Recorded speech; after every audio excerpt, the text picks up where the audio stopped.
അള്ളാഹുവിനെ കാണാൻ നിനക്ക് ആഗ്രഹമുണ്ടെങ്കിൽ നീ ചെയ്യേണ്ട ഒന്നാമത്തെ കാര്യം നിന്റെ ജീവിതത്തിൽ നീ നന്മകൾ ചെയ്യുക. അള്ളാഹു ഭാഗ്യം തരുമാറാകട്ടെ. ഉറക്കപ്പറ അള്ളാഹു ഭാഗ്യം തരുമാറാകട്ടെ. നമ്മളൊക്കെ നന്മകൾ ചെയ്യുന്നവരാണ്. നന്മ ചെയ്യാത്ത ആരുമില്ല. ഉദാഹരണം 30, 40, 50, 60 കൊല്ലമായിട്ട് നിസ്കരിക്കുന്നവരാ. ഇന്നും 5 വഖത്ത് നമ്മൾ നിസ്കരിച്ചു. അള്ളാഹു മരിക്കുന്നത് വരെ നിസ്കരിക്കാൻ ഭാഗ്യം തരുമാറാകട്ടെ.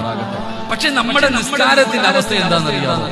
ഒറ്റയ്ക്ക് നിസ്കരിക്കാൻ ആരുമില്ലാതെ നമ്മൾ ഒറ്റയ്ക്കാണ് നിസ്കരിക്കുന്നതെങ്കിൽ ഇന്ന ആഴ്ത്തനായി ഓതും കുലുവല്ലാഹി ഓതും. ഈ 2 സൂറത്ത് ഓതി നമ്മൾ നിസ്കരിക്കും.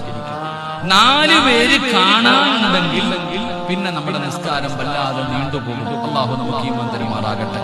നമ്മുടെ നിസ്കാരം അങ്ങനെ ആരുമില്ലെങ്കിൽ പെട്ടെന്ന് നിസ്കാരം തീർക്കും. കാണാൻ ആളുണ്ടെങ്കിൽ എന്റെ പ്രിയപ്പെട്ടവരെ നമ്മുടെ നിസ്കാരം വലിയ സൂറത്തുകൾ ഓതി വലിയ ഖൗഫോടുകൂടി നമ്മൾ നിസ്കരിക്കുന്നു. ജനങ്ങൾ കാണാൻ. എന്റെ പ്രിയപ്പെട്ട സഹോദരങ്ങളെ സദക്ക കൊടുക്കും.